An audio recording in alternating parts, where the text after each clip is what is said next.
you want to be when you grow up? We got asked that question a lot when we were kids. Some would say astronaut, others would say princess, and then there was me. At 5 years old, I had decided that my life's purpose was to spend years looking into people's mouths and asking them questions while I was at it. That little girl knew exactly who she was. She was going to be a dentist. Fast forward 12 years, I'm 17 years old. I have packed everything I own, and I have moved to the United States all alone. I had 3 things with me: house keys, car keys, and the dream I had been carrying since I was old enough to hold a plastic drill. For 3 years, I worked hard.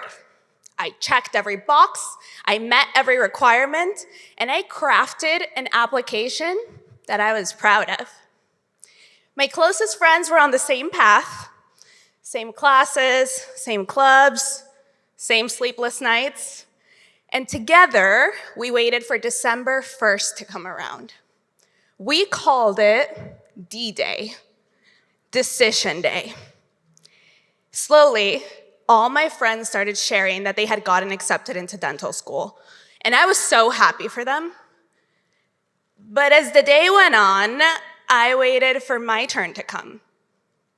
I remember thinking to myself, just one, please. That's all it takes. I mean, I had applied to 10 schools. Surely one of them would see something in me. Surely one of them would say yes. I remember checking my email over and over again, talking to myself between each click. And by the end of the day, I had heard from all 10 schools. Not a single yes, 10 rejections. I went to bed that night feeling like the floor had disappeared beneath me. And when I woke up the next morning and I tried to speak, nothing came out. I didn't have a sore throat or a raspy voice. There was complete silence. My body had literally taken away my voice. I remember my mom making me a plate of food I didn't touch, my phone lighting up with notifications from my friends checking in, but not being able to answer to a single one. My family showed up with ideas and encouragement, and I loved them for it. But I wasn't ready to hear anything they had to say. Here's what I didn't know then, what I only came to understand much later. What hurt wasn't losing the opportunity. What hurt was losing myself. That rejection didn't just challenge my goal, it challenged my identity. If I wasn't the girl who was going to be a dentist, who was I? The girl that moved across the world all alone? For what? The girl that did everything right. Well, apparently not right enough. The girl who was born for this? Maybe not. And that is what rejection actually does. It walks up to everything you believe about yourself and whispers, "Are you sure?" And I went quiet. Not because I was ashamed of failing, but because I was afraid of answering. There was a little voice, though, and it was small and stubborn and inconveniently persistent, and it kept telling me, this is not how your story is supposed to end. And I almost didn't listen to it. And I want to be completely honest about that, because we like to tell the comeback story as if we always knew that it would happen, as if it was obvious that we would get back up.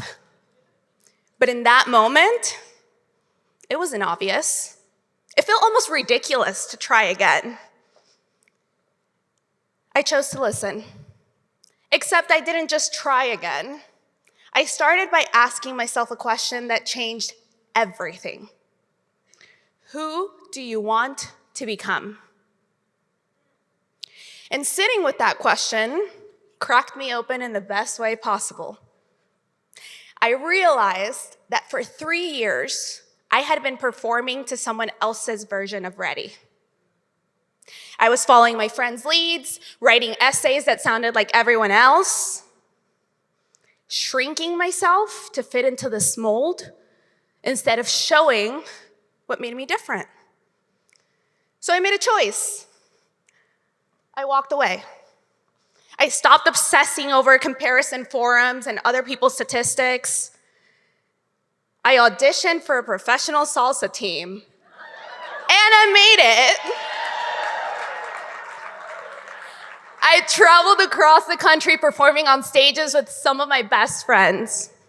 And somewhere in that process, something shifted. Something shifted in me. I wasn't trying to fit a mold anymore. I was bringing something the mold had never seen. And then December 1st came around again. At 8 a.m., my phone rang, an Arizona area code. And in that moment, before I even answered the phone, I knew. I remember a woman on the other side of the phone saying, "Congratulations, we are pleased to offer you a seat in our incoming class." I burst into tears and I ran into my brother's bedroom, jumping on his bed, screaming at the top of my lungs, "I'm going to be a dentist." And that year, I didn't get just one acceptance. I got multiple. And I got to choose. I chose Arizona, a school I hadn't even applied to the first time around. I met my husband there. My daughter was born there. I built 2 dental practices and a 7-figure business there. A whole life that I am deeply in love with, none of which exists if I had gotten a yes the first time around. The version of me you see today does not exist without the girl that went quiet. That rejection changed exactly what needed to be changed within me. Every single one of you knows what rejection feels like. The stage that said no, the pitch that didn't land, the room that didn't choose you. I know what that does to you. I know how it walks up to everything you believe about yourself and makes you go quiet. But rejection doesn't get to write your ending. You do. And next time the world says no, it's your turn to say, "Watch me."